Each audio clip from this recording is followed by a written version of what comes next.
Welcome back to the Paddle and Fin Podcast Network. We're brought to you by Pelican, built tough for all situations. Go to pelican.com. Yak Gadget, for all your fine kayak fishing accessory needs. Go to yakgadget.com. Eastport Marina, on the beautiful shores of Dale Hollow Lake. For all your lodging, kayaking, and fishing needs, go to eastport.info. Now let's get this show started. What's going on, everybody? Welcome back to The Reel Down. Before we get started, real quick, if you're not already following us or liking all of us, give us a like, follow, share us up. Check out our YouTube, check out the fantasy games, check it all out. But what's going on, Dano? Not much, man. How you doing? I'm doing pretty good. Got to fish a little more the last few days and lately, so that's been good. About you doing any fishing? I got a new kayak, you know that. But I went out just a little bit with my kid in the back, and I've been rigging that up. But next weekend, not this weekend, but the weekend after that, my wife and son are going down to the beach, so I get like 3 days of nonstop fishing. So yeah, looking forward to it. Heck yeah! Hopefully the weather plays out. When I get that kind of luck, we get a hurricane. Yeah, for sure. That's like today. All my customers needed to reschedule, and I was like looking at the ISO Lunar app and everything. I was like, oh, it's supposed to be a good fishing day. So I went to one of my little juice holes. It was turning over already.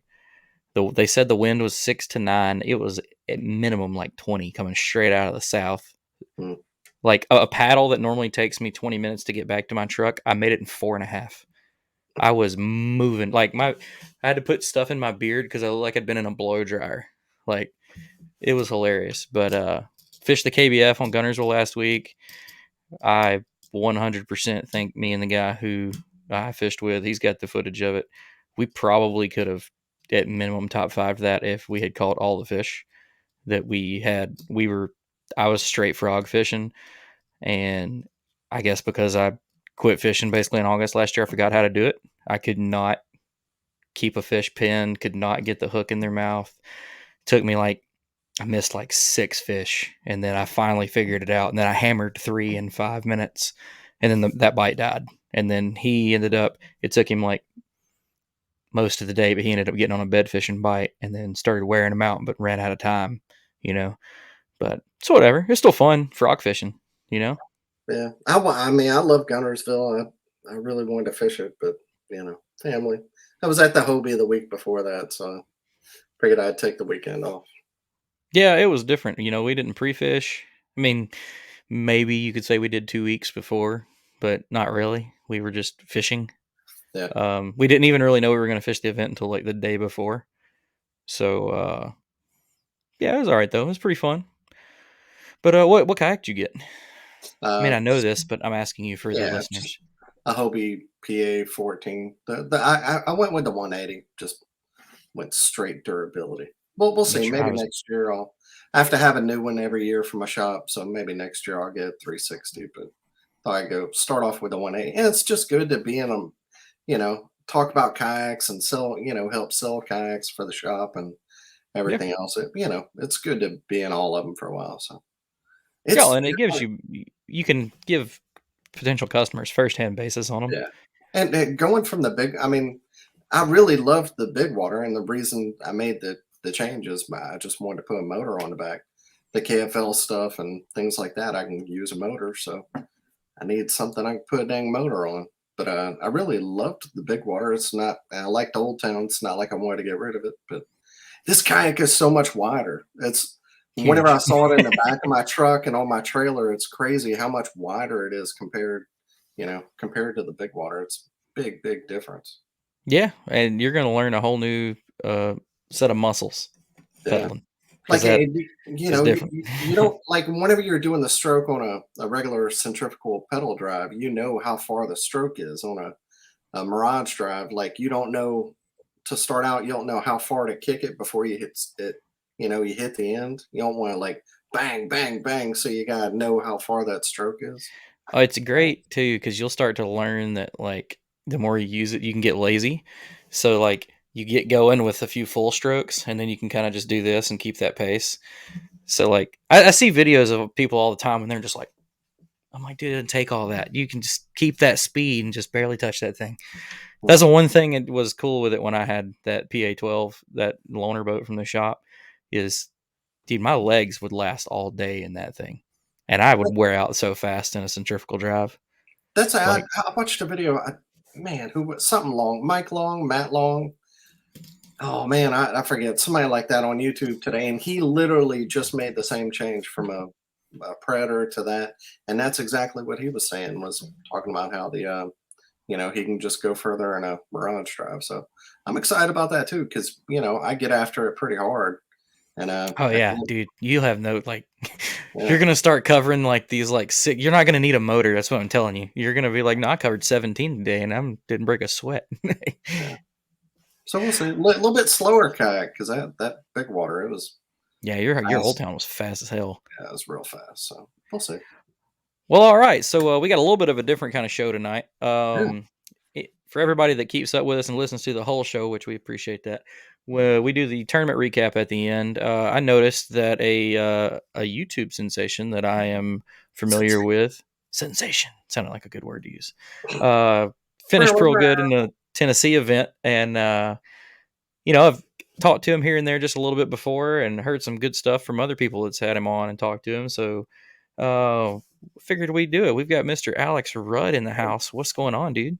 Nothing much. I appreciate you guys having me on. I'm excited to be on here and excited to talk about everything. I'm sure there will be a rabbit hole. If you listen to the Alex Rudd Fishing podcast or anything that I've got going on, rabbit holes, those are my favorite things to go down.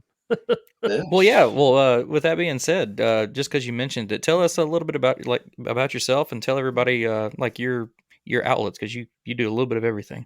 Yeah, man. I try to stay relevant on every platform, right? I think in today's social media landscape, it is very important to not just get like pigeonholed into one thing, that you need to touch a little bit of everything. And so, yeah, my name is Alex Rudd. I own and operate the Alex Rudd Fishing YouTube channel, as well as podcast, as well as TikTok, as well as Instagram. Pretty much it's Alex Rudd Fishing the business is kind of what I've pretty much encompassed it all into at this point. But no, I started on YouTube. Started a YouTube channel like 6-7 years ago, just as fun thing to do. You know what I mean? Like, it was never my intention to make money. It was never my intention to turn it into a business. It was never my intention to have sponsors. I just thought I like making these videos and putting really loud rock songs over the top of them and catching fish. And so I put them out there and people enjoyed them. And so it just grew and grew and grew. And now here we are. And I've got everything I've got going on now. And it's crazy. Like I tell people all the time, they're all the time kind of just asking, how do you do it? Or what's the key to it? Or what's the, the thing to it? I'm like, I don't know. I've still not figured that out myself yet, but I just know that I love it. And I love every second of doing it. I love, as hard as work as it is to keep it all going, I enjoy every single second of it. I mean, before I jumped over on here with you guys, I was editing thumbnails for my newest video. So, I mean, I love it. It's what I do. Yeah. I appreciate it. And so do you do it full time or, I don't, not right now. I am a teacher. Yeah, I'm a full-time teacher. I knew he was. I didn't know if you'd made it like, your big time yet, if he was out of the teaching. Yeah, we'll I don't want to bust my cherry on that one just too soon, but I'm sure people can probably imply by how I'm going to phrase this that this is the teaching career is not going to last much more than just a few more weeks, if you get what I'm saying. So there you go. Wow, congrats, man. I appreciate it. That's awesome. Yeah, it's man. Funny. You're ending, and tonight I went to my son's, like, he's public school, like his kindergarten entrance deal. So you're ending, he's beginning. So. Yeah. Hey, I'll tell you what I was doing earlier tonight. I'm sorry. Yeah, no, it's good, man. Yeah, it's been good. I that's one thing I love education, and I love my job, and I love the kids, and I'm gonna miss it very, very much. But it is it's one of those things that I love fishing, and I love making content a heck of a lot more than that. You know what I mean? And it's a different kind of love. I mean, it's like, when people ask you like, well, if you love it so much, why would you want to quit? Well, it's like saying, the difference between the love that you have for your wife and the love you have for your kids. I mean, it's Right. an equal amount of passion and love. It's just in very vastly different ways. You know what I mean? So, yeah, I'm excited about it. It's going to be a interesting journey. I have an amazing support system with my wife and my family, and I've got an amazing set of sponsors that's made it possible. And we're going to roll with it, and we're going to see what happens, because I always say the dream is not going to chase me back. So I better go chase after it. As long as I got breath in my lungs and 2 working legs, I'm going to go after it. That's a great way to look at it, man. That's awesome. Hmm. Well, so to kind of take us back to the beginning, you said you've had it for 6 or 7 years. Tell us what your roots in fishing were. Grew up fishing, used a tournament angle, college, anything like that. Yeah, so I have been fishing for as long as I can remember. I mean, I've never don't remember not fishing. You know what I mean? My dad fished his whole entire life and got into tournament angling really heavy, kind of around, the time I was born, into my early elementary school years. And so, every weekend we were fishing or doing something around fishing or going to a tournament weigh in or whatever it was, right? And so I've always been fishing. I mean, it literally, that's all I've ever done. I played a little bit of high school ball, but the thing was, is I would stand there and I'd be like, I could be fishing right now. You know what I mean? It's like every That's fish or moment, biting. I was like, dude, seriously, I like standing out in the outfield, and it's like, but they're biting a spook right now. And it's just like, I mean, it's just one of those things. All I've ever wanted to do is go fishing. And so I've been fishing my whole entire life. I've been very fortunate to grow up around a dad who is an excellent bass fisherman, a lot better than I'll ever be. And I was able to just fish around him essentially every chance that I got. Every weekend, every free hour, every free day, we were going fishing. And very fortunate, he fished at a level, he fished all the way up to like the state championship level. He could have qualified for the nation and gone and tried to fish for the elites, and ended up just being one of those things, like a lot of guys don't have the money, don't have the time. You know what I mean? But I was able to be around him and around a bunch of other guys who are really, really good at bass fishing. And so I was able to just soak a lot of that in my formative years, those years when most kids are worried about video games and, whatever else. I was going, how can I catch more fish? How can I catch bigger fish? How can I get better at, casting? How can I get better at flipping, that kind of stuff? But yeah, and then so it was one of those deals that, I mean, it's been a passion of mine my whole entire life. And so when it got time to kind of, I don't know, what am I going to do? What's the person that I'm going to be in my life? You know what I mean? You get to high school or whatever it is, like, what am I going to be? And I thought, well, I know I want to go fishing a whole lot. And so it's like, I want to figure out a way to go fishing a whole lot. And Summer's off. yes. Yeah. And it was honestly I tell people all the time, I love education. I love teaching, but it also is a great schedule for me to be able to go fishing all the time. You know what I mean?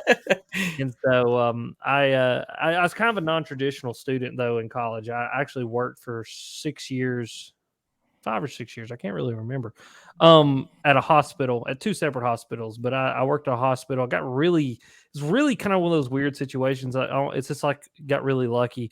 As soon as I graduated high school at 18, I was able to go work at this hospital because we knew somebody that worked there. And it was one of those things, is like, when I graduated, my dad goes, what do you want to do with your life, son? And I'm like, I don't know, Dad. I'm 18. What am I? You don't know what you want to do at 18. But I was like, well, I got this opportunity to go work at this hospital. I want to go work there, but I really want to be a teacher. But I still want to go work at this hospital to make sure that this isn't something that I want to do. You know what I mean? Like, make sure this isn't a life experience. Make sure this life experience, it doesn't affect me to the point where I want to do this for the rest of my life. And I went and worked that job, and honestly, it was one of those deals that it was like such a blur. Like, I worked night shift, day shift, second shift, third shift, switch shift, back shift. I mean, they just pretty much said, this kid's dumb. He's 18 years old and he lives on, vinegar and energy drinks. And like, we're going to work him until he's dead. And he wants the money because he wants to go buy fish and stuff. You know what I mean? Yeah. And so about worked myself to death there, and like woke up one day, I was like 24. Yeah. And I was like, God, and I was 22. I was 22. I was like, I hate my job. I really hate where I'm at right now. I was like, mom and dad's got some money stowed away that I could go to college. And so I walk up to mom and dad. And at this point, the YouTube channel had grown to the point where I was making a little bit of money, enough money for like a dumb college kid to think he's making money. You know what I mean? And so I walk up to mom and dad. I still lived at home at that time. And I said, hey, I want to go back to college. I'm making like 300 bucks a month on YouTube. I got like 12 yards I can mow, and I'm going to go substitute teach. And, mom and dad's like, okay, that's fine. So I went back to college. I got my teaching degree. And, it was crazy. The way things work out, I always say it's a God thing because it really is. The way that things worked out, college allowed me to grow my YouTube channel immensely because I made my own schedule. You know what I mean? Pretty much I formulated my classes. I formulated the yards that I mowed, and I worked, as a substitute in a job where you got a lot of breaks and you got a lot of time off. And I worked in at that point is when it started to like dawn on me that like, this is my avenue to do what I've always wanted to do, which is fish all the time. And I was dating my wife then, and kind of laid the plan out to her and laid the plan out to my mom and dad. And I was like, I'm going to build this thing. I was like, and I don't care how hard I have to work or how long I have to do it. If I have to teach for 10 years or 4 years or a year, I was like, I'm building this thing out and I'm going to turn it into Alex from Fishing, and I'm going to make this thing something I can do all the time. And here we are. That's kind of in the story. In a few weeks, you're done. In a few weeks, I'm done. And I mean, the real work starts then, man. Yeah, I'm telling you, man. And yeah, that's kind of like the Cliff Notes version of the story, right? Of the journey to how I got here. But yeah, man, I mean, it's crazy. Every time I start talking about it, I literally it's one of the few moments in my life I'm like at a loss for words to actually think about it. It's like until I'm there and I'm like doing it, and like August rolls back around when we're supposed to go back to school and I don't have to be there, I think that's when it's gonna like actually hit me. But yeah, I'm very excited. But yeah, then there'll be that slight moment of panic. Oh, absolutely. I've had it like 4 or 5 times already. Like I've walked into the house and like thrown my keys on the counter and be like, I looked at Bethany, my wife, and I'm like, are we going to be okay? And she's like, honey, we're going to be fine. I'm like, are you sure? And she's like, yes, we're going to be fine. I'm like, okay, I needed that. I'm going to go mow the yard. Leave me alone for a little while. I understand, dude. I quit my job September of 21 and started my own business, and it's a constant whirlwind of that feeling. Yeah. Like have some dead time and you're like, I'm failing. We're going to go under. We're going to live on the street. And it's so weird because like YouTube is such a vital thing, right? And it's getting more vital by the day. It's like volatile, I guess is even the right word for it. And it's like, man, some months you feel like you're the greatest thing that's ever shipped between 2 shoe heels. Can I say that word? I'm sorry. No, you're good. Yeah, but it gets way worse. Yeah, awesome. But it's like you think you're the greatest thing ever, and then the next month you just bomb. And like, and it's like, there's consistencies and there's inconsistencies and there's an ever moving goalpost, and it's just like trying to figure out that thing all the time. You know what I mean? And I guess it's just like any other business. You got good months, you got bad months. It's just finding those good, consistent things that help you and trying to cut out all the inconsistent bad things that don't help you and just keeping it rolling. Well, it's crazy, man. And go ahead, Dan. Yeah. How do you think, I mean, kind of going from part-time to full-time with it, is that going to have an effect on your content? Because now you're more dependent on the income. You know what I'm saying? Like whenever you're doing it. Yeah. So I have done what I needed to do to make sure that I'm, number one, not beholden to anybody as far as like, I have to make this video about this product or this thing. You know what I mean? There's a lot of people get wrapped up in that, and I never wanted to be that. I have sponsors. I mean, I work with Abu and Berkeley, Pure Fishing. I mean, I have to use their rods and reels, have to use their baits. But like, these videos I put a video out about the gilly. They didn't ask me to do that. I just wanted to do it because I thought it was a cool bait. I want everybody to see it. So there is that aspect of I've made sure that I'm not beholden to anybody to have to do anything on my channel. The second thing is the only way that my content is going to change is just the simple fact that I'm going to have 40 hours a week to work on it. And so if any change is going to happen, there's just going to be immensely more content. That's the thing right now. I don't think a lot of people understand it is like I'm making videos and editing. Like I'm going out and fishing, coming home, downloading footage, editing, uploading, titling, description, thumbnail, everything to have it out the next day because I don't have time any other time. I stay up to 1, 2 o'clock in the morning all the time editing and getting stuff ready so that I can consistently put out content every single week because I have to go to my real job during the day. You know what I mean? And so being able to transition from doing it part-time to full-time is just going to give me the hours during the day that I was normally at work to work on content, to work on thumbnails, to get on phone calls, to, do business meetings, to do all the other stuff that I've been doing essentially from 4 o'clock PM till, 2 a.m. 1 o'clock in the morning, when I get up and I mean, or when I go to bed. And it's just, that's going to be the biggest thing for me. I really am going to focus on not changing anything, and looking at revenue on YouTube as like this thing that I have. Like I have to put out this video, even though it's sucky because I need more money. Now, see, that's I've positioned myself in a way that I don't have to really worry about that a whole lot, which is good. And that's been part of the plan. I mean, it's been the master plan all along is to get some people who really believe in what I'm doing and get them, part of the Alex Red Fishing community and just help me to grow it and do what I need to do to make sure that I'm making the kind of stuff people want to watch. You know what I mean? Oh, yeah. Well, and having the more time, going full time, you have those hours to either add content or, maybe not being so stressed and ran so late. Maybe your Exactly. content quality, your editing gets better. I don't think there's anything wrong with your editing, but I mean, Yeah. now you've really got time to play with it, stuff like that. Exactly. So And learn a new skill. I mean, even like yeah, maybe it's a new technique, maybe it's a new way to edit something, it's a new way to film. Like instead of going out and like just like plowing through a day, like I can go out and actually just go, okay, what's like the 5 things I need to get done today? What like video do I need to get? I actually have time to fly my drone today. Like, yeah. like that's the kind of stuff that I'm going to have time to do and like actually get done that I just, like Sunday morning is a great example.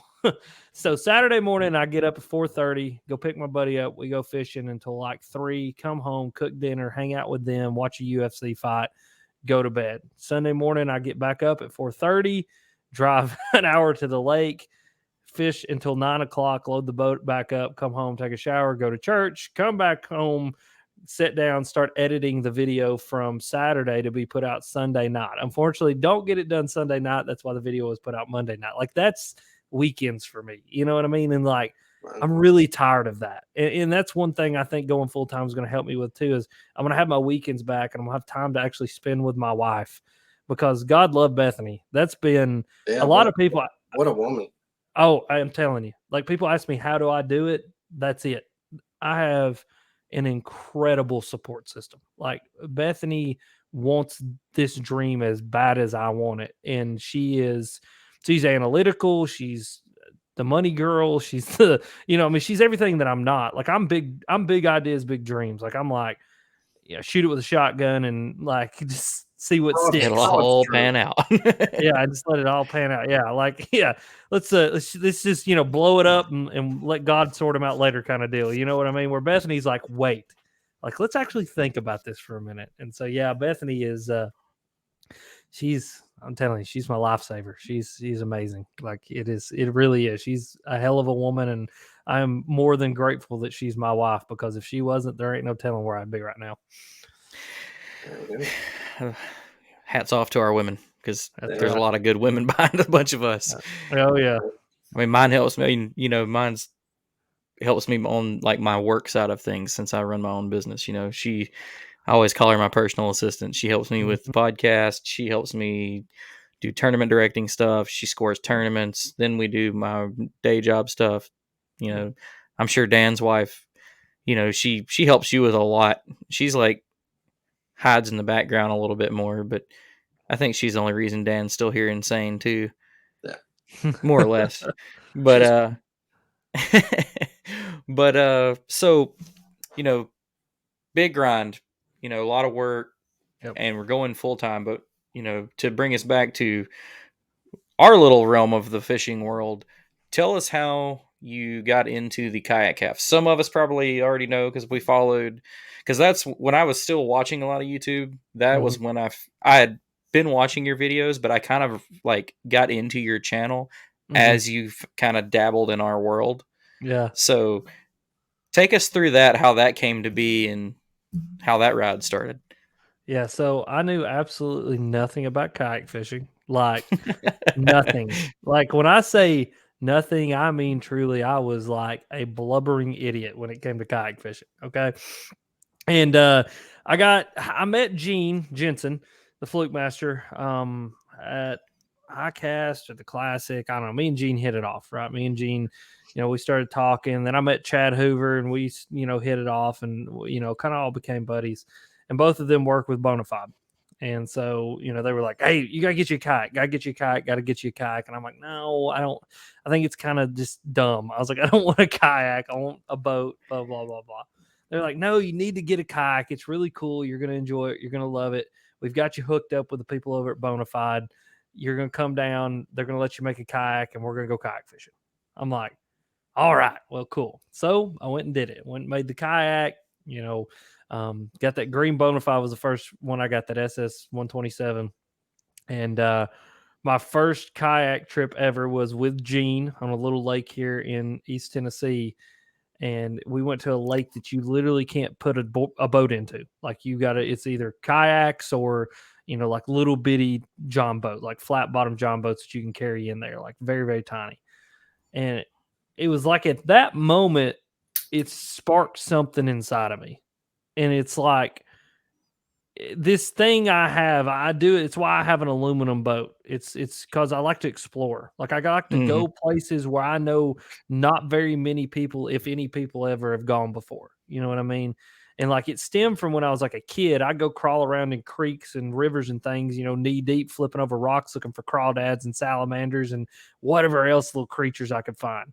Well, it's like that sparked back inside of me when I got in that kayak and I took it to this lake and to this place where no one else could get a normal boat. And then not only did I do but then I caught some fish and like had the chance to catch some really good fish. And I was like, okay, so this is like pretty cool. Like it's pretty dope. Like I can get down with this. So like I started just kind of doing it. You know what I mean? I was taking the kayak out, going places, paddling around, doing my thing.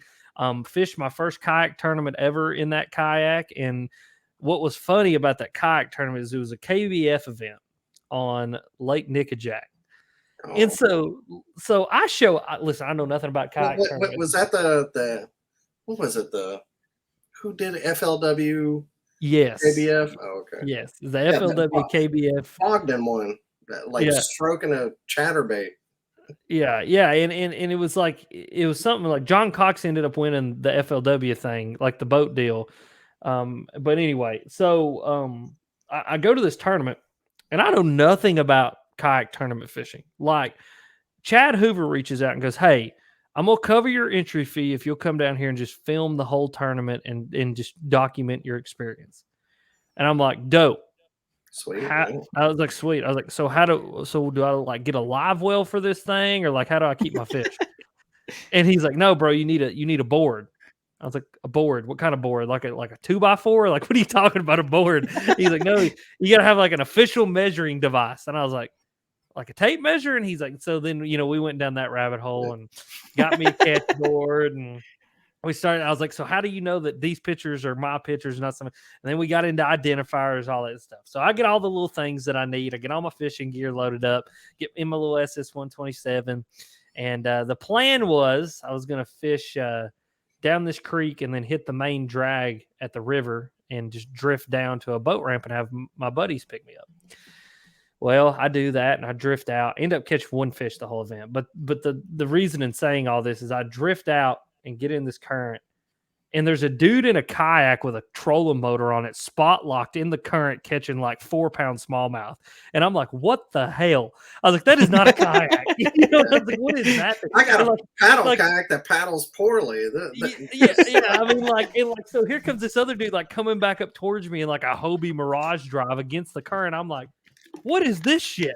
I was like, this is bullcrap. I was like, and so I like called Chad up. I'm like, what do you got me fishing in down here, bro? I was like, what are these people? And he's like, well, dude, these are like professionals. I'm like, professional kayak anglers is the stupidest thing I've ever heard. And I was like, you know, it's like, so like at that point, I was like, what is like this whole thing is so much bigger and so much deeper and so much cooler than I ever thought it was. Like, there's so much cool stuff here, right? And so wasn't long after that, probably like a year after that, Old Town reached out, and Old Town was like, we want to give you a pedal drive kayak. And I'm like, what the hell's a pedal drive kayak? Like, what's that mean? And they're like, you pedal it like a bike, and it has, and like, so then I got into that whole thing and like pedal drives. And at that point is when my buddy finally convinced me to like actually start tournament kayak fishing and like taking it serious, because like I had the kayak that I needed. I was able to move around. You know, I'd done some CPR, you know, catch, photo, release stuff, and like I was getting a little bit confident in it. And you know, you have great clubs in your area. I mean, absolutely. Oh, Tennessee's the state to live in for tournament kayak fishing, to be taken seriously. Yeah, it's awesome, man. I fish in a little club called Tin Cat, and it's actually not little anymore. It's pretty funny. Me and another guy around here, John, Creek Fishing Adventures, have helped to like build it and blow it up, just because we fish in it, and so people want to come fish with us. You know what I mean? Last tournament we fished, we had 60 or 65 people there, something like that. But it's really awesome. But yeah, and so, you know, I get my Old Town pedal drive and I go fish a tournament, my first tournament in that, you know, like first just like club tournament. And literally I had it won if the fish that jumped off the board hadn't have jumped off the board. And I was like, at that moment, I was like, dang, like, I don't suck as bad as I thought I did. You know what I mean? I still suck really bad, but maybe I don't suck as bad as I thought I did. And man, it just kind of from there, it just developed into what it is now. I mean, I love it, dude. It is kind of got bit by the bug, because it's a different level of, you know, somebody's been fishing as long as you have from a boat. I mean, you've probably got that dialed in. You know, I have no doubt that you're, you know, probably killer angler. You know, especially if people, you know, you watch your content, you know what you're doing. But there's tons of evidence of people that know what they're doing and get in a kayak and at least spin out that first time. You know, Ike and Ellie, his first kayak tournament, you know, he got waxed by quite a few of us these seasoned veterans of our sport. Yeah, but and that's what I loved about it, is I loved being beat. I loved sucking, because when I suck at something, that only means I can get better at it. And I love to get better at things. I love to learn, be a lifelong learner. I mean, I say that to every one of my kids, be a lifelong learner, be willing to listen to anybody at any moment or any situation to look at it and learn something from it. And it was like, that's what kayak fishing was for me. And you're right, man. I mean, I've been fishing from a boat as long as I can remember. Like, you know, I was unloading and loading boats when I was 7 years old. I mean, like I've been doing it for so long. But when I got in a kayak, I had no idea what I was doing. And it pissed me off, but it also like made me hungry to go figure out how to do it better. And I tell people all the time, like in a boat at this point, and I don't say this to sound pretentious, it's just, it is what it is. In a boat, I'm taking small incremental steps in learning. You know what I mean? Like boat fishing and fishing from a boat and fishing from that platform. Like I still learn. I learn all the time. I'm willing to listen to anybody and learn. I mean, anybody I'm around, I'm sure I can learn something from them. But it's just small incremental, it's just little things. In a kayak, I'm still taking these big leaping learning steps every time that I get into it. You know, every tournament I fish in, every time I go out and just fun fish in it, there's something that I walk away from that day and I go, I'm going to be able to apply that later in a situation where I need it, or I'm going to be able to apply that later to put more fish into the kayak. And so that's what I love about it the most, man. I mean, it's one of those things at this point, I can never, I don't think I could ever live without my kayak. Like, I don't think I could ever sell the kayak and not have one, because I just love it that much. I mean, it really is fun. And the tournament side of things is also just awesome. The community around kayak tournament fishing and kayak tournament fishing itself is badass. Like it is done well, done right, and I love it. I came from a bass boat too, and it's funny how like there's so many different levels of kayak fishing. Like I heard you say on one of your, one of your, what do you even call them? YouTube, social media outlets. No, your podcasts, live streams. Lord, I don't even know what I'm saying. But one of your YouTube videos. God, dog, man. I didn't know you were struggling on that word. All right, like, yeah, I was kind of confused. Yeah, I was kind of Mississippi. I don't know how I forgot the word videos. It's a damn video. It's invidious, son. It's invidious. Oh, I'm about to go. He had a stroke a little bit, folks, but Dan's back, so continue, Dano. Dan, you smell bread cooking. That means you're having a stroke. Like you were my left side. Yeah. You were talking about in one of your videos, like how you like a certain length in your kayak versus in a boat. Mm-hmm. It's funny how like whenever you really get into kayak fishing, some of these videos don't apply. Like you'll see Wired to Fish and they'll say this technique, this line, this size rod and reel. But the further you get into kayak fishing, there's a lot of kayak specific stuff that you want. A little bit longer rod, shorter rod, a little bit different line. Like the guy who won, I'm talking about him and he'll be so happy I talked about him. But he won double angler of the year in Coleman and Iron City last year. And he uses either a 10-pound fluoro or like 50-pound braid. And that's it. He doesn't use anything else. Like Drew Gregory only uses braid. And he's the most successful kayak angler there is. Like, it's so different, and it's kind of the intricacies of being in a boat and professional bass angling and having all the tackle and everything else. And then, kind of the same thing of a kayak where things can be so different and so individual and different size rod. But, it's just really never ending interesting and things to learn because I geek out on all that stuff. Oh, and it's like there's always changes too with technology changes with kayaks and motors and even little things like the big measuring device debacles when everybody's going from hog troughs to catch boards and there's just so much. I don't know, and it's just way more interesting to me than the boat side was. And it's stripped down too. That's what I love about it. And like, I'm not big. I had the Old Town with the motor in it and enjoyed it, but I just didn't enjoy it as much as a pedal kayak because it's like my whole deal about going and getting in the kayak is to get away from my boat.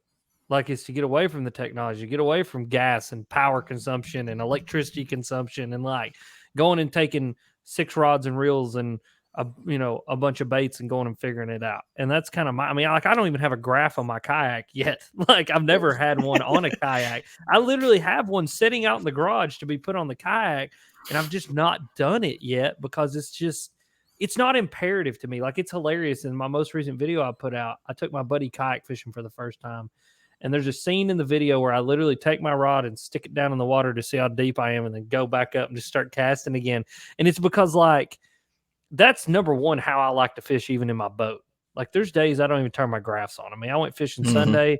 I turned my graphs off halfway through the day because I knew what I was doing.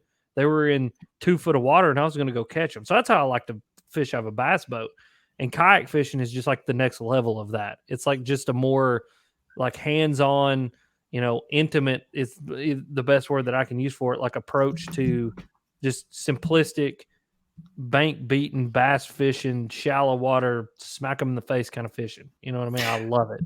Yeah. And I got into it for the same reasons you said, it's cheaper than a boat, less maintenance than a boat, but it was also, the first time you hook a fish in a kayak and it moves you around. Yeah. Like, oh, hell yeah.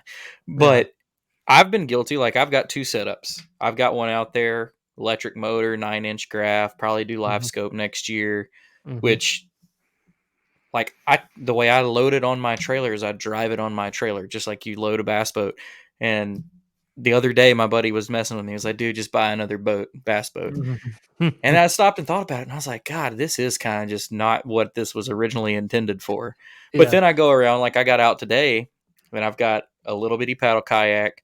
I took 4 rods, one 3600 box of tackle, turned on the GoPro, and went out and smacked them on a frog. You know, Hell same yeah. thing you said, Hell taking my yeah. paddle, like that's the bank, push out a little bit. Okay, we're about 3 foot now.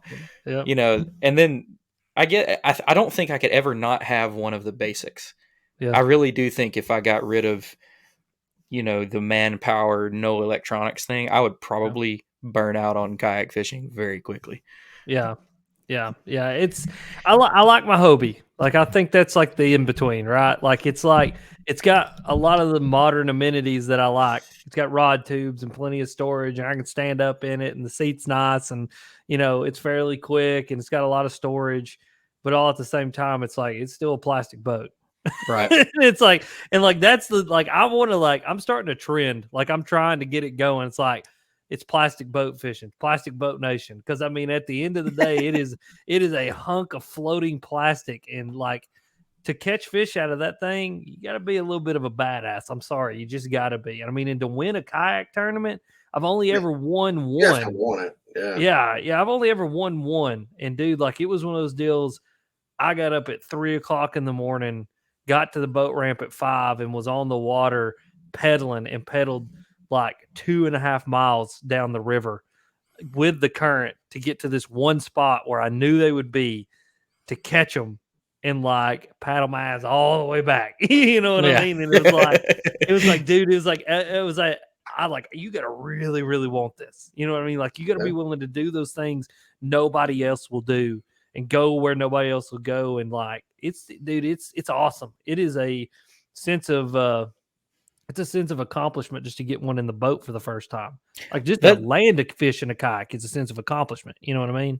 And that's one of the things I think that Hobie has on top of the other national trails, is them sticking to the manpower thing. Mhm. It really does show that like those anglers are working for it. Like Russ is Yeah. paddling. Russ Snyder is one of the greatest kayak fishermen in the sport right now. Russ is paddling. That's You awesome. know, like Cody Milton was, I think he's in the Hobie now, but I know Cody was paddling for a while. Mhm. But it's just these people are going out and really, I mean, Drew paddles everywhere he goes. Like, Yeah. I Isn't think he in that like a man needs a crescent lick. or Yeah. something? Yeah. That's badass, dude. Like, He goes out that's there in these 50-pound kayaks, takes like 4 rods with nothing but braid, gets in water that like ain't never seen a bait, Yep. and wins tournaments. You know, Dude, cashes and checks. that's what I love Shout out about to it. Drew and his new kayak coming out this week. If you haven't seen the teaser, check it out at Crescent Kayaks. Oh, is it this week? Well, wait, no, that teaser came out this week. Oh! I thought you meant the boat's coming out this Oh, week, no. and I was like, "Well, I'm coming home with more than a freaking motor Saturday." All right, go ahead, Alex. No, but I was just gonna say, I mean, dude, this is awesome. That's what I love about it too. It's like, go and take even my Hobie. I mean, you go drop that thing in a creek somewhere, go float a creek in it. You know what I mean? Like go take that thing somewhere that literally, like you said, this fish never seen a bait before, because there's nobody ever been able to get to them. You know what I mean? It's like I found this out the other day. Very interesting. There's a creek down near my house that's got muskies in it. No idea they were in there. Well, a buddy of mine like drops his kayak in there, floats down a couple miles, finds a deep hole, and catches 2 like 40 inchers. And I'm like, yeah, you can't do that in a bass boat. And Nope. you can't do it from the bank because it's private property. The water is public, but the bank around it's private. I was like, that's why kayaks are cool right there. Like, that's what's, it's that sense of exploration, man. It's so cool. In Tennessee, that's the only way you're going to do it. I mean, it's not completely true. You can hit some of these lakes like Dale Hollow and stuff, and you can get on them in a boat, but 90% of the musky water in Tennessee, you're not getting in with a boat. And I can't speak from experience yet. I haven't got to go. A lot of my friends are people that you probably know. I mean, like 90% of my fishing friends live in Tennessee, and a bunch of them are ate up in that. You're in Tennessee. I'm like 10 minutes from the state line down here in Alabama. But he's still in Alabama though. Sorry. Hey, Roll national Tide. championships, baby. Let's get to it. That's a roll tide. But they're ate up with it musky fishing, and I've watched some of the footage. I've got a buddy that's caught a few like I think 46, like big ones, and doing it in a 60-pound piece of plastic, catching a 4-foot long dinosaur with big O teeth. It's just that to me that takes the intimacy we have for like bass fishing for one. I can't wait to do. I had a buddy catch a lake sturgeon in a kayak. God, that's Like, cool. That's holy cool. cow! Like See, 6 and that's feet of me. fish. Like I've rarely won a multi-species fish, but like in a kayak, I want to do it because I just want to. Like I caught my first. I call them rockfish. That's what we call them around here, but they're stripers. Caught my first striper in a kayak the other day while I was fishing a tournament, and like I was so jacked because I finally did it. But it's like now I want to go catch a muskie, and then I want to go like float a trout stream and try to catch a trout in it. That's what's fun about kayak fishing to me. I mean, like tournaments are awesome. I love them. I really do enjoy them. You know, it's a whole aspect unto itself. Like that helps me to itch my competition side. Like I'm very competitive, and so that helps to itch that a little bit. But like the true, like what I enjoy about a kayak is just I get to take it places, put it places where you can't put anything else and explore. And in like, dude, I can't tell you how many otters I've had swim up to me in my kayak. Like come swimming up and they're like, hey, what are you? You know what I mean? Or like one of the coolest experiences I ever had in my kayak. And it's wild how wildlife just like doesn't mind that you're there. There's something very different about being in a kayak versus a boat. Like wildlife just doesn't care. You know what I mean? Mm-hmm. And I had this giant great horned owl, dude, who's huge. Like I'm talking that mug had to be 3-4 foot tall. He was huge. He comes, I just hear this whoosh, and he like glides over my head and lands on a limb in front of me on this creek that I'm fishing and just sits there and starts turning his head sideways. Yeah, like I literally 2 or 3 weeks ago had the same thing happen, but he was swooping down to try to get my buzzbait because the sun still wasn't up. Yeah.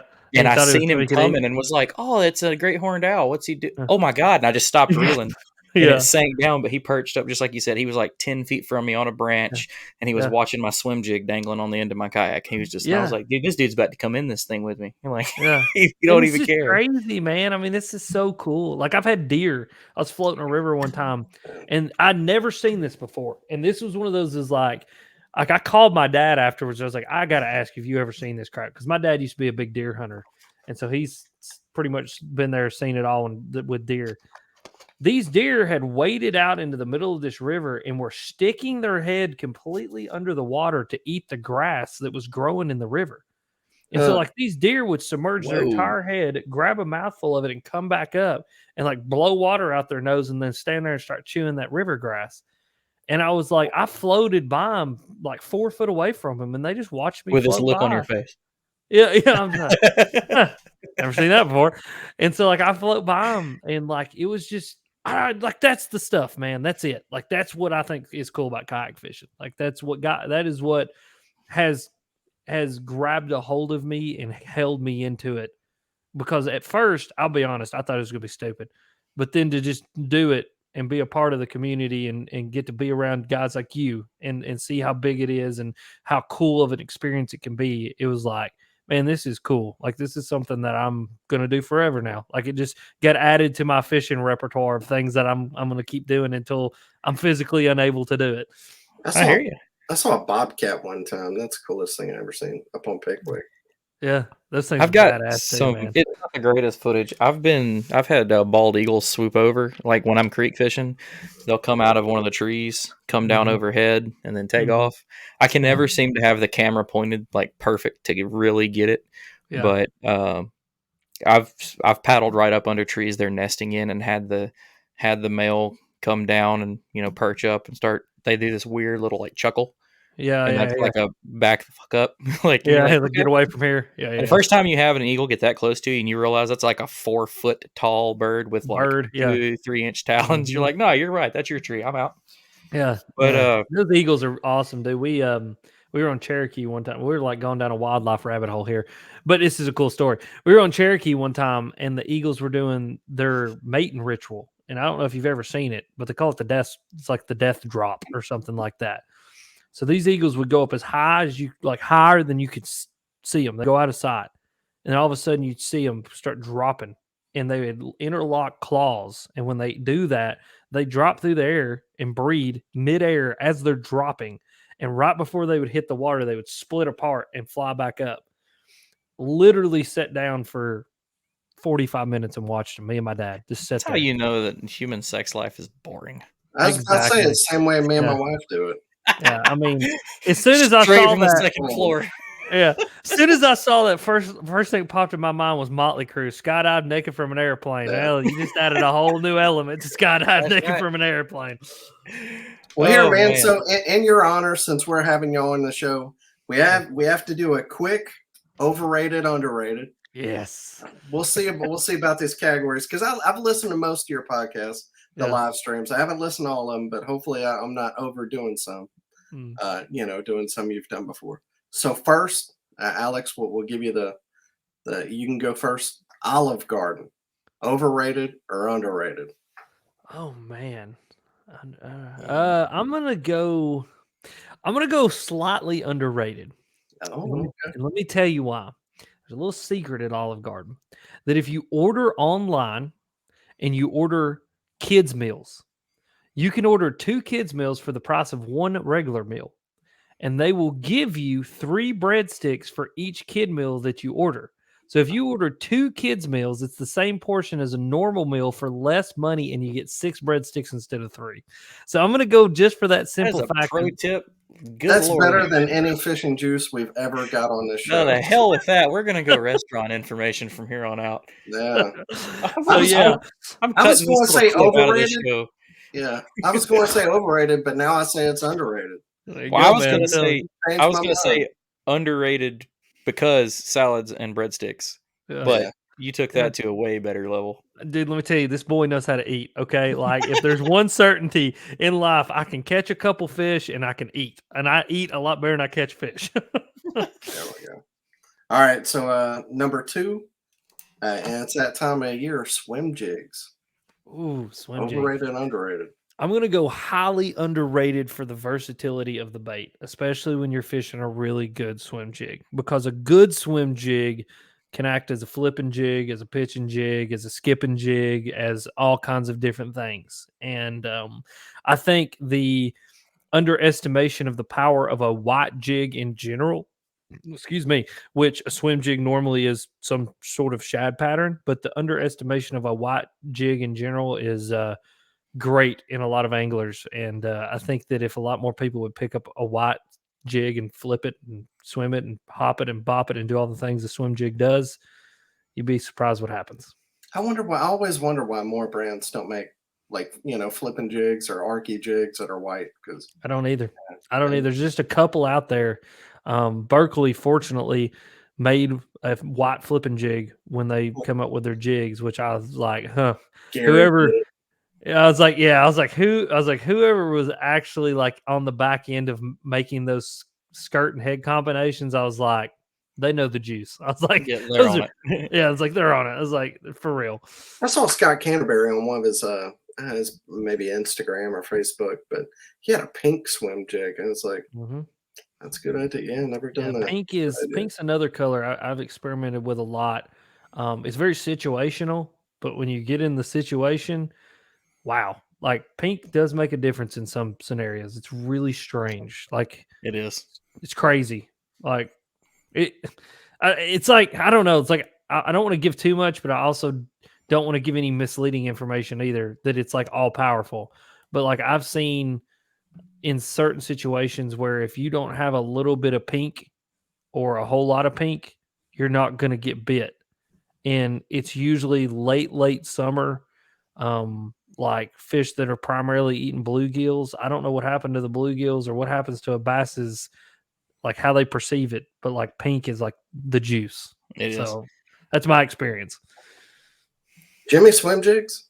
It's completely underrated, and I will say that this is a new development for me. Started dabbling with them last year, but to everything Alex said, I realized that, especially for me, like if I went with just a little bit heavier swim jig, I could use it for so many different ways, not have to retie, not have to take another rod. But I'm mostly a finesse guy, and this year I've been basically nothing but power fishing. And I have got this new color combo, and I am glad to say it, but it has been smacking so far this year. It is a silver swim jig with blue flake, and I use a blueback chartreuse Kitech on it, and it looks completely ridiculous, but it just catches them, dude. And Yeah. I've been using it in moving water, shallow water. I caught some in like 12 foot of water with them last weekend. Like, it just works. Yep. Like, fantastic. So underrated. What about you? It's my favorite bait. So I'd say for everybody else, it's probably underrated. For me, it's probably overrated because it's hard for me to put it down sometimes. Yeah. Because I love to catch them on it, you know. Yeah, I think it's only going to get better as the years proceed and more fishing pressure. These lakes and these rivers and streams get very subtle things that don't have a lot of movement and action are going to be the things that catch fish. So, there you go. And I guess we'll do one more. That's a weird one because I don't know what's cool now. No show socks. Like it seemed like is that the deal? Is it big socks? I don't know. Or no show. This is more. Hey, Dad has a question about what I should be wearing, but no show socks. Is that overrated or underrated?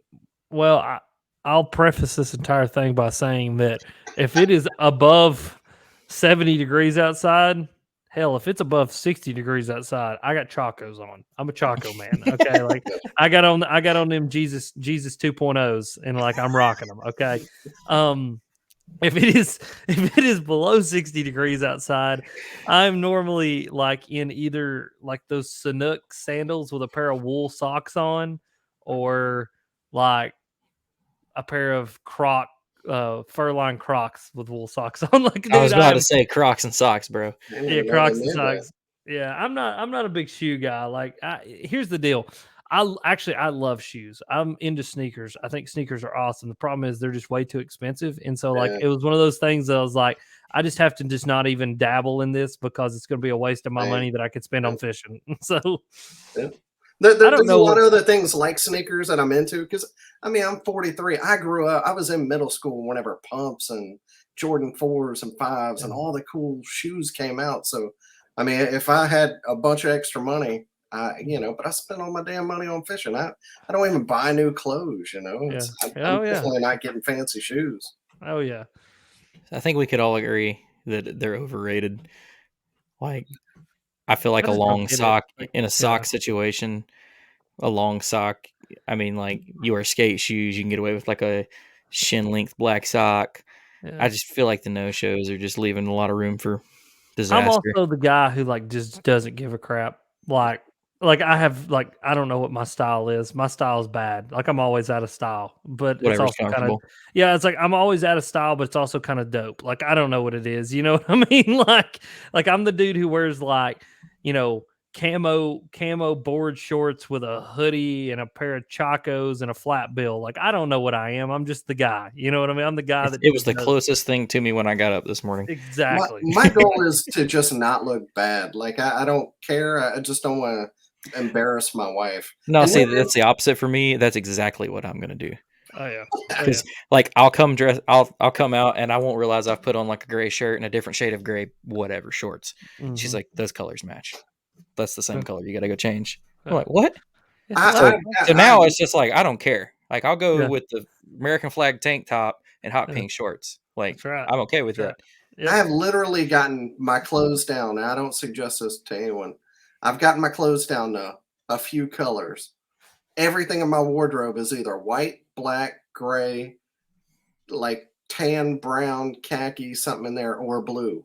Mm-hmm. 5 colors. My whole wardrobe. The only thing you'll ever see me wear are 5 colors because that shit always matches. No matter what I put on. That's right. I'm the same way, dude. Like I love grays. I love blacks. I love grays. I love blacks. Like the most vibrant thing that I have is my rain suit, and it is that digital camo from AFCO. Like that's the brightest thing that I have. Like, and I got a bunch of camo, because every redneck needs good camo. So there's that.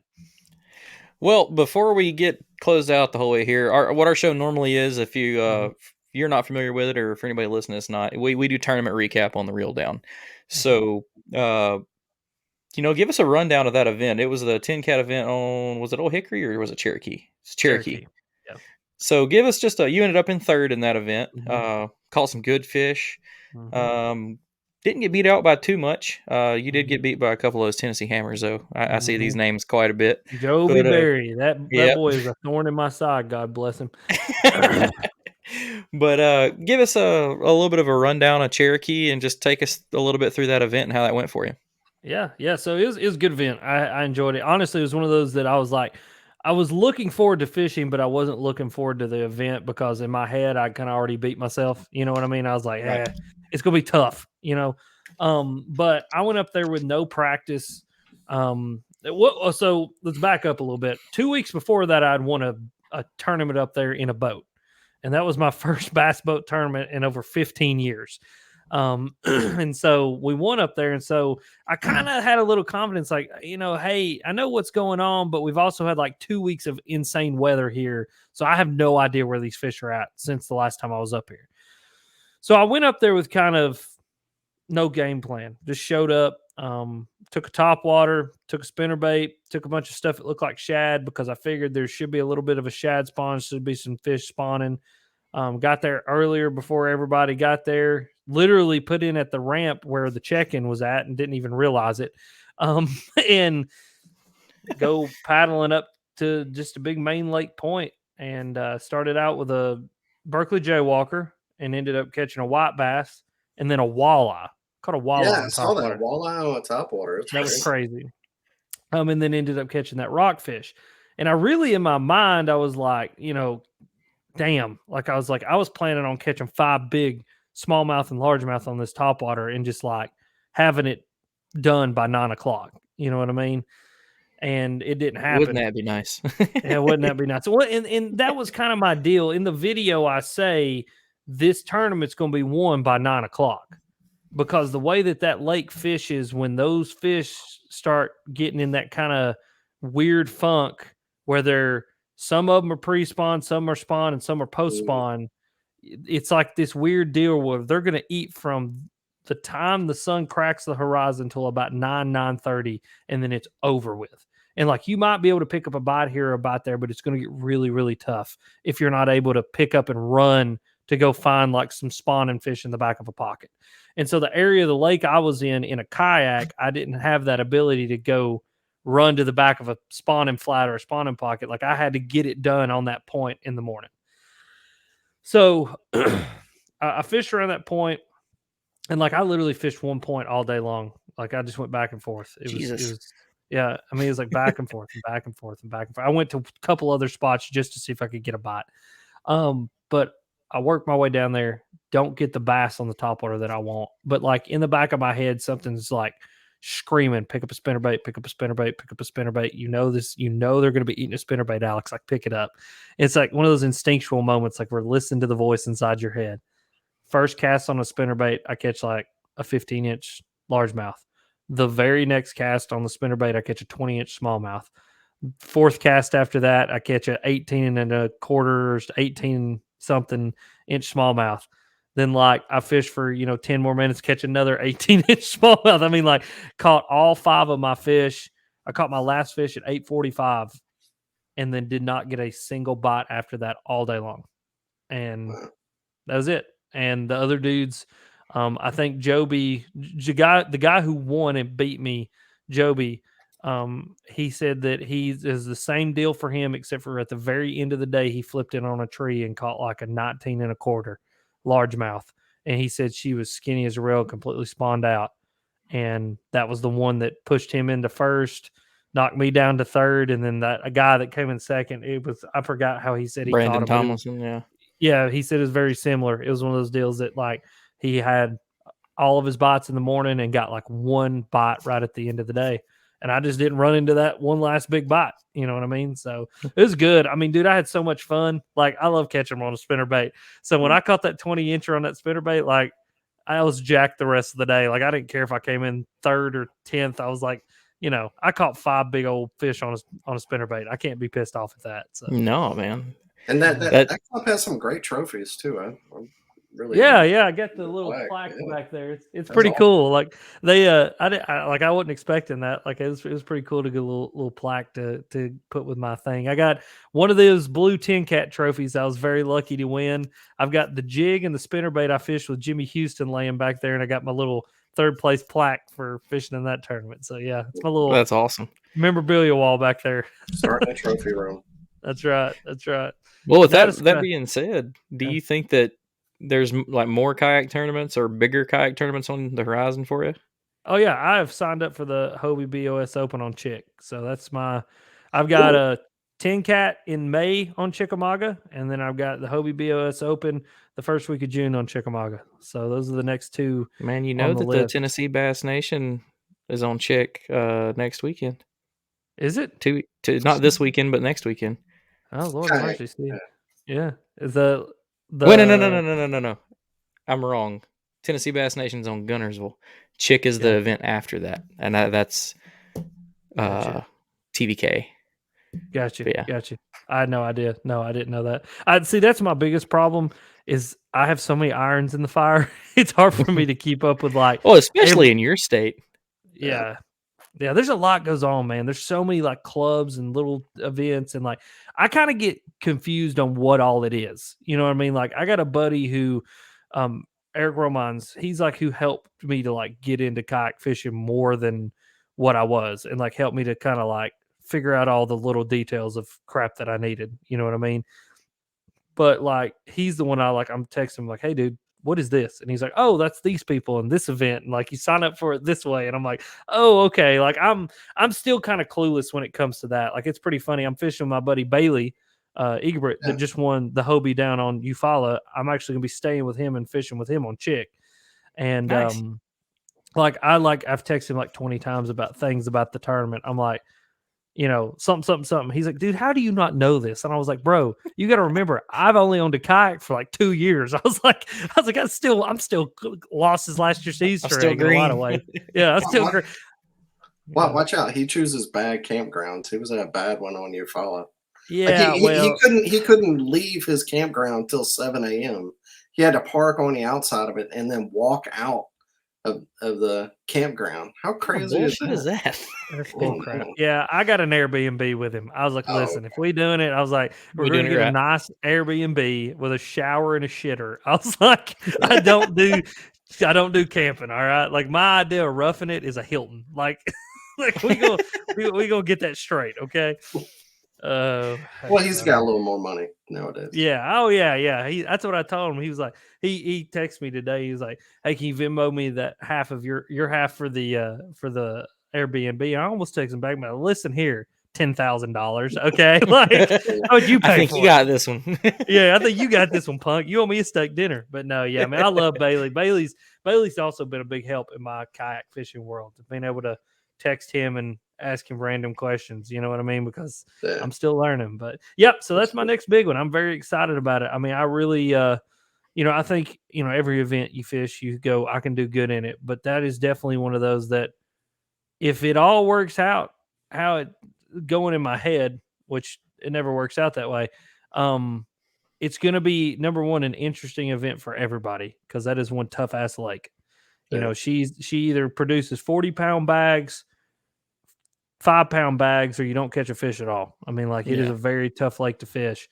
But I also think as much as is inbounds for that tournament, we're going to be able to do some really cool crap. Like there's going to be big spots caught. There's going to be big smallmouth caught. There's going to be big largemouth caught. And I'm excited. I'm excited to stack myself up against those people, see how well I can do. I mean, it just You have a takes lot of history on that lake? Yeah, you I've got fished some. there. Yeah, I mean, I've fished there quite a bit. A lot more in the past, 3-4 years than ever before. But I have a lot of history in a lot of the backwater stuff, and a lot of stuff that's like way, way, way back off the beaten path. And so that's Kayak kind of what waters. I'm kayak waters exactly. And I'm really excited, but also apprehensive to see if anybody finds some of the stuff that I know. You know what I mean? Yes. And I like, get I 100 these guys, you will go out, you'll go back to the craziest faraway spot. Like you got the perfect ramp that no way anybody found this. You'll show up and there's 4 other kayakers, and you're like, oh, hey, Russ, or hey, Christine, or I mean, Yeah. these people, these Hobie people, the people that fish those events, they are so good at finding every single thing. It's going to blow your mind, man. Yeah, I'm very, and that's one thing I'm apprehensive about, and also a little nervous about, because there's one spot in particular. I mean, obviously, I'm not going to say anything about it or give any details, but it's a good 4-mile pedal from any boat ramp. That is And the I'm spots that I found that you will get to yourself, because nothing against none of them. There is still not too many people that's going to put the work in to hit a huge run to a spot. Yeah, But that's I what see, keeps some of these people ahead of the others. That's exactly what I did. That was exactly my plan on Eufaula for this last event. And there were 3 other people there, but it was only 2 miles. yeah. That was exactly why I chose that starting spot. And there was 3 boats. I'll That tell was you the this worst much: my style of kayak fishing is that I will get to the damn boat ramp at 3:00 in the morning. Like, I'll be sitting there sucking on my monster with all my crap ready to go, that as soon as I can put that kayak in the water, I'm in and I'm going. Like, that's the way I am. Like, I want to be there before anybody else. But yeah, I'm very interested to see how it all shakes out. I've got 5 or 6 spots I'm going to go check. I'm going to go down there and stay the whole week and practice. There's 5 or 6 big places that I want to check and just see what they're doing. And then there's a bunch of backwater stuff that if it works out, I'll tell you, I'll just go ahead and say this about the lake and about the way it's going to be fishing. And if anybody's listening to this, they're probably either going to agree, disagree. It doesn't matter. If you find something way back somewhere and you wreck them one day, they're not going to be there the next day. Like, it's this craziest thing on that lake, that it's like, that is just something that I've experienced there. That I literally have gone and caught a 27-pound bag in a location, gone back there the next day with the same conditions, the same bait, everything, and never get another bite. And it's just like, it's weird like that. And so that's one thing that I know for me, in my mind, I'm going to have to practice for, is being able to have 4 or 5 spots Manage that I your can fish. go, manage my fish and go run 4 or 5 spots and be able to get the fish that I need. So, and that's me too. I'm crazy like that. I'll load that damn 14-foot kayak up in my truck 12 times in one day just to go get one bite. You know what I mean? I used to be that way, and I have gotten lazy. Now I'm like, nope, this bad boy's in the water, and we're gonna make this spot work, or we ain't. It's just that simple. We're gonna drag a Ned rig till something happens. There goes that donation again. Well, man, I really hope that that you kick ass at that tournament, and we get to have you on for winning a huge, national event. I appreciate it. Hopefully get Bailey back too. We had Bailey on 2 weeks ago for that Hobie event. But man, I can't thank you enough for giving us a little bit of your time to come hang out here, tell us your story, and absolutely, it's cool. It's cool to see somebody that was so heavy in the boat world and still are, that's coming into the kayak world and learning the ropes and all that. But man, I do appreciate it. Yeah, I appreciate you guys as well. It was awesome being on here. I tell people all the time, I love to talk. So if you want me to come on a podcast, just hit me up, because I can almost promise you I will. I hear you. I'm the same way. We try and just to keep ours to this. So Paddle and Fin is a network. We've got 12 different segments. Yeah. So we try to keep all of them in the same time frame. But that's why I like when I get to go on another podcast and they're like, no, let's just talk all night. I'm like, yes, let's Joe Rogan this shit. 4 hours. Right. Let's do it. That's the problem with my podcast, is I'll go on and on and on and on. Well, if you ever need another a guest host or somebody to come on, holler at me and Dan. We can talk too. Absolutely. Appreciate you, man. Thank you for being on the show. Yeah. Great. And tell everybody all your social media, how they can find you and watch your videos. So if you Google Alex Rudd Fishing, first thing that's going to pop up is my YouTube channel. So go subscribe to my YouTube channel. Instagram's Alex Rudd Fishing. TikTok's Alex Rudd Fishing. The podcast is the Alex Rudd Fishing Podcast. So everything is just my name in fishing, and it's going to pop up. And so go follow me on everything. My newest platform that I just got on is Twitch. That's where all my live streams have moved because YouTube doesn't like live streams anymore. So we moved them all to Twitch, which is actually a better experience. So if you're on Twitch and you like fishing podcasts, go over there and follow me on Twitch as well. But yeah, everything's just Alex Red Fishing. I appreciate anybody that goes and subscribes, even if it's one person. My philosophy is anything that nets me more than 0 is worth my time and worth effort putting in, because it's going to be a way to impact someone else as well as myself. So Cool. Well, heck yeah, man. Well, all right, dude. Well, we'll let you get out of here, man. I appreciate it again so much, and we'll hopefully talk to you soon, dude. sounds good. Appreciate Thanks, y'all. Alex. Peace. Well, all right, man. Another awesome show. We'll, like every week, we're going to get into some tournament recap. And we got quite a few. We're going to start with that one that I was fishing. We had the KBF on Lake Gunnersville. It was a 2-day trail event, same way KBF always does it. They did have the Pro Series open, so I guess to get more people to join in on that. So the Trail 1 Saturday event winner was Eric Siddiqui, 92 3/4, who tied with Justin Largen with 92 3/4 as well. And third place, EJ, Mr. Eric Jackson himself, Apex Watercraft. And I saw the pictures, and he's still rocking that expensive ass lightweight carbon boat. Let's see. Hold on. Here we go. Trail Day 2 was Sunday. First place was Dylan Lowry with 96 1/4, Adam Patron with 92 1/4, and Cody Milton with 91 3/4. And then if we go down to the Pro Series event, the winner of the Pro Series was Dylan Lowry with 187 3/4. Eric Siddiqui took second in that with 182 1/4, and Cody came in third with 182. So congrats to those guys. I think he was the first person to win that dugout. If you bought your kayak from dugout, you get $1,000. That's Yeah. That's a pretty awesome deal. Extra monies. Yeah. All right. So next up from that, we had the All-American Open Qualifier on Truman Lake. That was a 2-day tournament with 56 anglers. First place, Jared Fosno with 168. Second place, Heap Nguyen with 161. Third place, Michael Cates with 159 3/4. Next up, the Kayak Anglers of Western Pennsylvania, Bass on the Bay. It was a benefit event for the Shriners Children's Hospital. 75 anglers. First place, Frank Yamada with 94 3/4. Second place, Jonathan Linker with 93 1/4. And third place, Greg Hall with 89 1/4.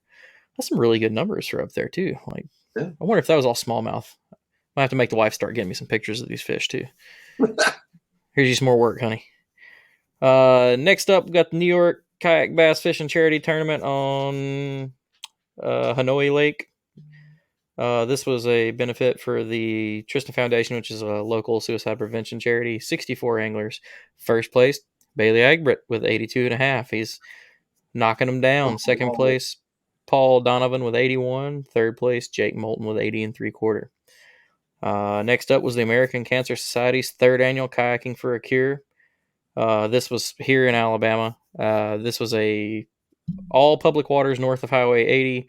There were 66 anglers. It was a 3-fish event. First place was Dan Hardy with 60 1/4. Second place, my man Jason Moore with 59. Third place, Jared Atwell with 58 1/4. And they raised $6,600. This has been their best year. They've basically doubled it every year since they started. So that's fantastic. Thanks to everybody who fished that one. What's that? I donated. I completely forgot it was this weekend. I thought it was next weekend, so I screwed up and didn't double dip. I went and got kayak. I didn't fish. They got my money, so that's good. Next up is the Oklahoma Kayak Anglers event number 3 on Call Lake. 44 anglers with 5 fish limits. First place was Derek Sam with 79 1/4. Second place, Chris Kobza with 79. Third place, Nicholas Key with 79. Only the top 6 anglers caught limits, man. Tough event.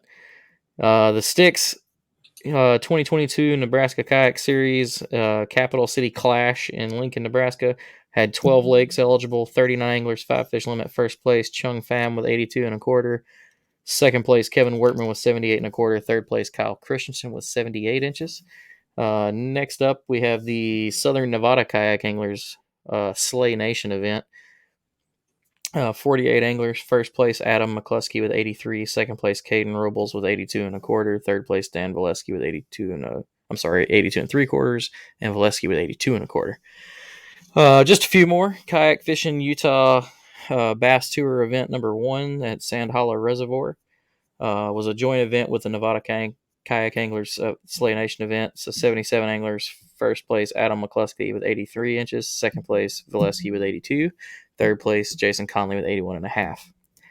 Next up was a Wild West Bass Trail at the California Delta, 74 anglers. First place, Brian Voigt with 87. Second place, Anthony Penaloza with 86 1/4. Third place, Ricky Martinez with 79 3/4. Next up, Cincinnati Kayak Fishing on Kincaid Lake, 48 anglers. First place, Adam Shepard with 65 3/4. Second place, Brian McGill with 63. Third place, Michael Brewing with 56. So pretty significant gap there between second and third. Yeah. And last but not least, the Midwest Kayak Bass Club event on Brown and Eagle Lakes, 36 anglers, 5 fish limit. First place, King Jong with 89 inches. Second place, Steve Glinka with 86 1/4. And third place, Po Cha with 86. And that was it for the kayak events around the country for last week. I don't know if we got any big ones coming up next week. Do you know? Next week, I don't think so. Yeah. So we'll do some searching. We'll get us another cool guest, another cool show going for next week. As always, again, pay attention to the fantasy. Make sure you got your picks in because we had that KBF. Hopefully you heeded everybody's warnings and played your cards right. What else you got, Dan? You got anything else to add to it? No, that's it. I think the third quarter of fantasy kayak fishing is going to be starting for too long. So get signed up. We're still in second quarter right now, and remember, we're doing prizes every quarter. So even though you can't win for the whole year, if you didn't sign up already, you can still sign up and win the last 2 quarters. So go ahead and get signed up today. You can go to paddleandfin.com. Up there, it'll say Fantasy Kayak Fishing. Follow the link, and get signed up on Fantasizers. It's fun. Yeah. All right, folks. Well, thanks for staying with us this week. Another great show. We will see everybody next week. Make sure you follow Dan at Daniel Perry Fishing. Follow me at Down South Kayak Fishing. Follow our great epic guest we just had, Alex Rudd, on Alex Rudd Fishing on everything. And we will see y'all next week. Peace. Bye, everybody. Thanks for tuning in to another killer episode here on Paddle and Fin. Be sure to drop a 5-star rating, a thumbs up, or smash that subscribe button on any platform you're listening in on. Be sure to check us out on Waypoint TV, waypointtv.com. Make sure you sign up for the Fantasy Kayak Fishing League at paddleandfin.com/fantasy. You could support this show through Patreon, patreon.com/paddleandfin. Don't forget to check out the website, paddleandfin.com. Catch us on YouTube. If you got a question, comment, or want to see a future guest on the show, be sure to email us at paddleandfin@gmail.com. Shout out to our show supporters, Yak Gadget. You can check out all the fine kayak accessories at yakgadget.com. Pelican Professional. For all your cases, coolers, and lighting needs, go to pelican.com. Rocktown Adventures, your Midwest premier paddle sports destination. Go to rocktownadventures.com. Eastport Marina, the beautiful destination on Dale Hollow Lake. If you're looking for lodging, kayaks, kayak accessories, or anything fishing related on the beautiful Dale Hollow Lake, go to eastport.info. And Jigmasters Jigs. When in doubt, get the jig out. Go to jigmasters.com and fill your tackle boxes today.